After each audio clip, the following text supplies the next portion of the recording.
Question है और उसमें जो जब तक मिस इन्फॉर्मेशन फैलाई जा रही है उसके बारे में कुछ चर्चा करेंगे। और मेरे साथ और बहुत सीनियर डॉक्टर्स हैं, डॉक्टर नरेश तरेन हैं, डॉक्टर सुनील कुमार।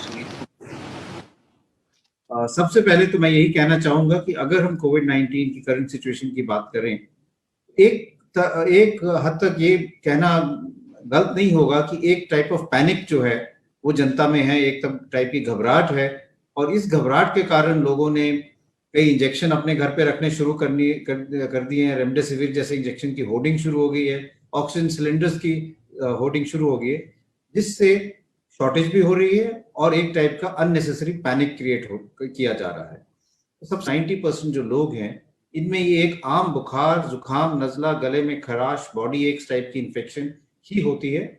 इसमें ना ऑक्सीजन की जरूरत पड़ती है, ना रेमडेसिविर की जरूरत पड़ती है, ना ज्यादा दवाइयों की जरूरत पड़ती है। बुखार की आप गोली लें, जुकाम नजले की दवाई लें, अपने घरेलू नुस्खे करें, भाप लें, योगा करें, इसी से आप ठीक हो जाएंगे। और आपको ना ऑक्सीजन घर में रखने की जरूरत है, ना रेमडेसिविर इंजेक्शन रखने की जरूरत है, और आप आराम से हफ्ते 10 दिन में ठीक हो जाएंगे। हाँ, 10 से 15% ऐसे लोग हैं जिनमें सिवियर इन्फेक्शन हो सकती है और उन लोगों में ऑक्सीजन और दवाइयों की जरूरत पड़ सकती है, जिसमें स्टीरॉइड्स भी हैं, रेमडेसिविर भी है, कभी कभी हम प्लाज्मा भी देते हैं। और 5% से कम ऐसे मरीज होते हैं जिनको ज्यादा तेज दवाई देने की जरूरत पड़ती है या वेंटिलेटर की जरूरत पड़ सकती है। तो ये हम पूरे आंकड़े अगर हम देखें तो इससे ये बात साबित होती है कि हमें कोई घबराने वाली जरूरत नहीं है, पैनिक की जरूरत नहीं है। और अगर हम सब के सब अगर ये देखें कि हमारी रिपोर्ट पॉजिटिव आ गई और हम एकदम एडमिट हो जाएं या एकदम ऑक्सीजन शुरू कर दें, तो ये बहुत गलत धारणा है और इससे अननेसेसरी ऑक्सीजन की शॉर्टेज हो जाएगी। इसलिए सबसे पहले तो मैं यही कहना चाहूंगा कि हम ये समझें कि ये माइल्ड बीमारी है, सिर्फ 10 से 15% में सिवियर हो सकती है। दूसरी चीज ये समझना चाहिए कि जो हम बात करते हैं इंजेक्शन की, रेमडेसिविर की, वो इंजेक्शन जो है, अगर हम WHO की ट्रायल की बात करें, सॉलिडारिटी ट्रायल ने, वो एक नेगेटिव स्टडी थी। उस ट्रायल ने ये शो किया कि रेमडेसिविर से ना आपकी जान बचती है, ना आपकी हॉस्पिटल स्टे कम होती है।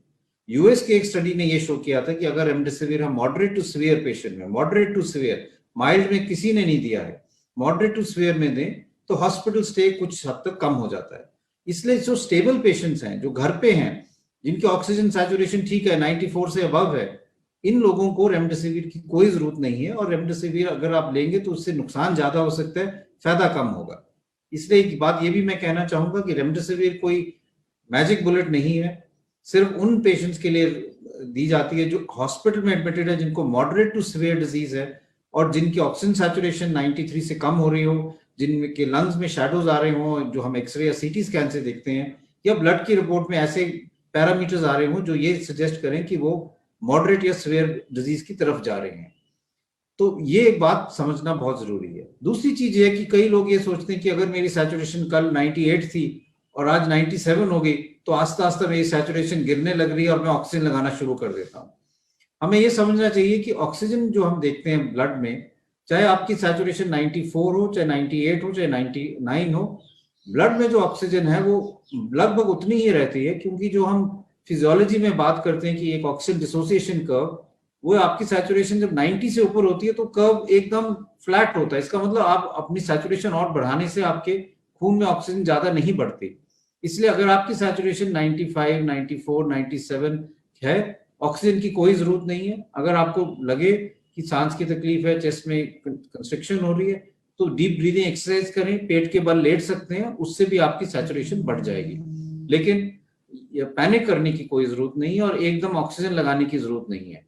इससे आप ऑक्सीजन की जो सप्लाई है उसको कम करेंगे, और जब आपको ऑक्सीजन की जरूरत नहीं है और ऑक्सीजन आप लगाएंगे तो किसी व्यक्ति जिसको ऑक्सीजन की जरूरत है उसको आप ऑक्सीजन डिनाई कर रहे हो और उसके लिए वो लाइफ सेविंग हो सकती है।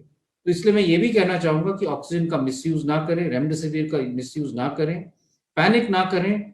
मेजॉरिटी ऑफ पेशेंट्स जो हैं वो घर पे अपने आप को आइसोलेट करके ठीक हो सकते हैं, हॉस्पिटल आने की जरूरत नहीं है। अगर हम होम आइसोलेशन ठीक से करेंगे, अपने डॉक्टर से संपर्क करके अपने आप को मॉनिटर करेंगे, वार्निंग साइंस की तरफ ध्यान देंगे, तो हॉस्पिटल्स की भीड़ भी कम होगी।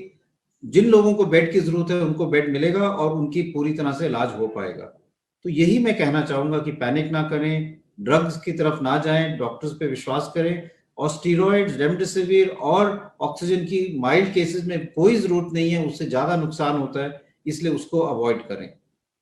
इस मैसेज के बाद मैं अब डॉक्टर नरेश त्रिहिन को कहूंगा कि वो अपना मैसेज दे, जिससे हम लोगों को आगे कॉन्फिडेंस बिल्ड कर सके।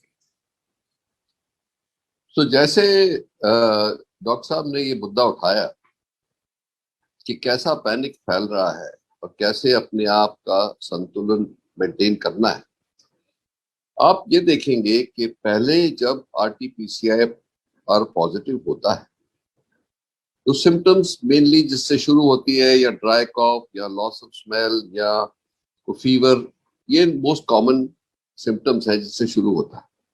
आरटीपीसीआर तो कराने से पता लग जाएगा कि है कोविड पॉजिटिव कि नहीं। जैसे ही आपका आरटीपीसीआर पॉजिटिव आता है, मेरे एडवाइस ये है कि अपने लोकल डॉक्टर जिससे आपको ऑलरेडी संपर्क है उससे आप कंसल्ट करें, क्योंकि आज सब डॉक्टर्स को जो प्रोटोकॉल जैसे डॉक्टर गुलेरिया ने भी बताई वो प्रोटोकॉल सबको पता है और वो उसके हिसाब से आपकी ट्रीटमेंट शुरू करेंगे। तो मेजॉरिटी मतलब 90% से ऊपर ही लोग जो हैं वो घर पे ही ठीक हो जाएंगे जिनकी दवाइयां उचित टाइम पे उचित दवाई दी जाएगी।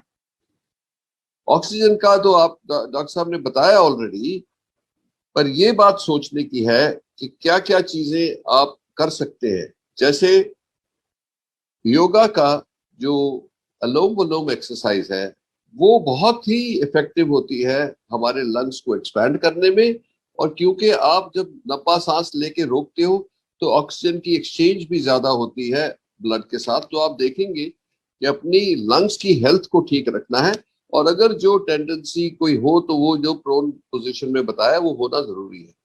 अगर जो इससे आपके घर में आइसोलेशन की फैसिलिटीज ठीक नहीं है तो हम सब हॉस्पिटल्स ने एक क्वारंटीन फैसिलिटी अपने हॉस्पिटल के पास ही ले ली है। जैसे हमने रेड फॉक्स लिया है।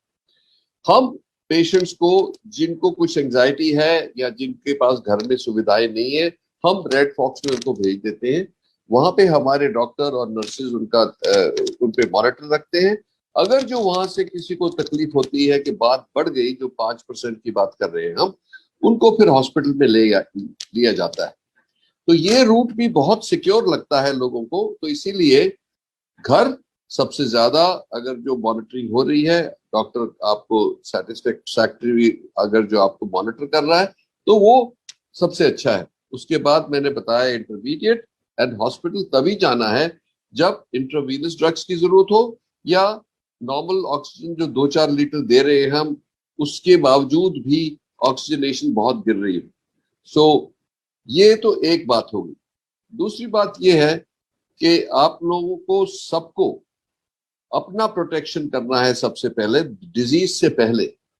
वो जो तीनों गुर बोल रहे हैं हम कि बार बार जो मास्किंग, डिस्टेंसिंग और हैंड हाइजीन की बात करते हैं, उसको आप डबल अप करिए। मतलब ये कि अगर जो आप घर से बाहर जा रहे हैं कहीं क्राउडेड प्लेस में तो डबल मास्क यूज करें। N95 है तो N95 और एक वो जो उसके ऊपर एक सर्जिकल मास्क, अगर जो नहीं है कॉटन मास्क भी यूज करते हैं तो 2 करें।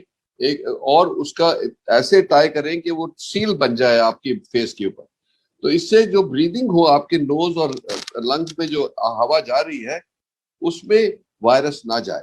सो ये तो हो गई प्रिवेंटिव। और मेरे को ये ख्याल है कि आज के दिन हमारी जो लड़ाई है संक्रमण में, ये सबसे पहला जो सिपाही है वो पब्लिक है हिंदुस्तान की। क्राउडेड प्लेसेस से दूर रहे, कोई जरूरत नहीं है बड़ी शादियां या पार्टीज करने की। जो क्राउड इवेंट्स हैं उनसे दूर रहे और अपनी पूरी हिफाजत करें by masking and all that. अब लोग पूछते हैं कि हम घर से बाहर जो जाना पड़ता है, जो काम करने वाले हैं युवा, उनको जब वो घर आते हैं वापस, पहले तो अपना मास्क को साइड में रखें, अपने कपड़े चेंज करें, फिर फैमिली से मिले, क्योंकि you do not want to infect your अपने पेरेंट्स को, अपने बच्चों को, अपनी फैमिली को। तीसरी बात ये है कि ये जो अब कंफ्यूजन हो रहा है बहुत कि ये वेरिएंट्स जो आ गए हैं, ये वेरिएंट से एक बात जाहिर है।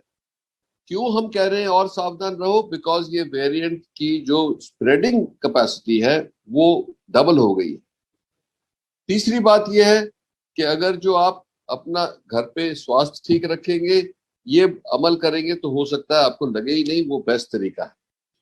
अब जो ऑक्सीजन के ऊपर कंफ्यूजन हो रही है, जो आप देखते हैं पढ़ते हैं कि हॉस्पिटल्स में ऑक्सीजन की कमी है, वो इसलिए हुई है कि हिंदुस्तान में जो पहले हमारे हेल्थ केयर की कंजम्पशन थी ऑफ ऑक्सीजन, कोई अबाउट 15 से 2000 टन की थी ऑक्सीजन पर डे।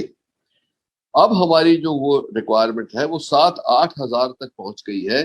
तो इसीलिए जो मैन्युफैक्चरिंग फैसिलिटी थी जो नॉर्मल हमको सप्लाई करती थी, उनके पास इतनी कैपेसिटी नहीं है, वो पूरा कोशिश कर रहे हैं। पर फॉर्चुनेटली जो हमारे स्टील प्लांट्स हैं और मैन्युफैक्चरर्स हैं जो ऑक्सीजन यूज करते हैं, उनके पास बहुत कैपेसिटी, पर उनको ट्रांसपोर्ट करने के लिए स्टील प्लांट से हॉस्पिटल्स के लिए वो क्रायो टैंक्स की जरूरत होती है, जिसकी जो तादाद है वो इतनी नहीं थी। पर गवर्नमेंट ने अब ये इंपोर्ट कर लिए हैं, शुरू हो गया आने, और उम्मीद है कि आने वाले 5-7 दिन में जो ये तकलीफ हो रही है हॉस्पिटल्स में, लास्ट घंटे 2 घंटे की ऑक्सीजन बचती है तो ऑक्सीजन डिलीवर होती है, वो जो सिचुएशन है मेरे को लगता है अंडर कंट्रोल आ जाएगी।